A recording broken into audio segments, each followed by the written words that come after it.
मुल्क में monsoon season अपने उरूज पर है। बलूचिस्तान में जारी तूफानी बारिशों ने मजीद 3 अफराद की जान ले ली। मरने वालों की तादाद 10 हो गई। पंजगोर की रक्षा नदी में एक शख्स डूब गया। खारान और वाशिक में मूसलाधार बारिशों से 100 से ज्यादा मकानात तबाह हो गए। जबकि हब डैम भरने से स्पेलवेज से पानी का तेजी से अखराज जारी है।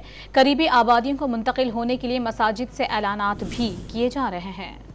तूफानी बारिशों और सैलाबी रेलों ने खुजदार, केच और झलमक्सी में 3 अफराद की जान ले ली, जिसके बाद बलूचिस्तान भर में अमवात की तादाद 10 हो गई। बारखान और हरनाई के सैलाबी रेलों में फंसे 7 अफराद को रेस्क्यू कर लिया गया। बारिशों से 100 मकान मुकम्मल तबाह हो गए और 200 से ज्यादा को जुज़वी नुकसान पहुंचा। पंजगूर में सैलाब ने तबाही मचा दी। रक्षा नदी में एक शख्स डूब गया, तलाश जारी है। पसकोल नदी भी बिफर गई, मुतादिद घर गिर गए। वाशिक और गिरदोनवाह में मूसलाधार बारिश के बाद सैलाबी रेले से 50 से ज्यादा कच्चे घर गिर गए। मकीनों ने रात खुले आसमान तले गुजारी। शहर के नदी नालों में तुग़यानी बरकरार है और नशेबी इलाके ज़ेर-ए-आब हैं। खारान में बारिश के बाद सैलाबी रेला आबादी में दाखिल हो गया। सैलाबी पानी से दर्जनों घर मुनहदिम हो गए और मुतादिद घरों की छतें गिर गईं। बसीमा में तूफानी बारिशों से नदी नालों में तुग़यानी से कई हिफाजती पुश्ते टूट गए। डेरा बुगटी में बारिशों और सैलाबी रेले ने सुई जाफराबाद रोड को तबाह कर दिया। डेरा बुगटी को पीरकोह से मिलाने वाली सड़क लैंडस्लाइडिंग के बायस आमद रफ्त के लिए बंद है।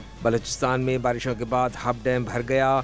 स्पिलवेज से 25,000 क्यूसिक पानी का इखराज शुरू हो गया है, जिसके बायस हब नदी में तुग़यानी बरकरार है और मसाजिद से करीबी आबादियों को नकले मकानी के लिए ऐलानात किए जा रहे हैं।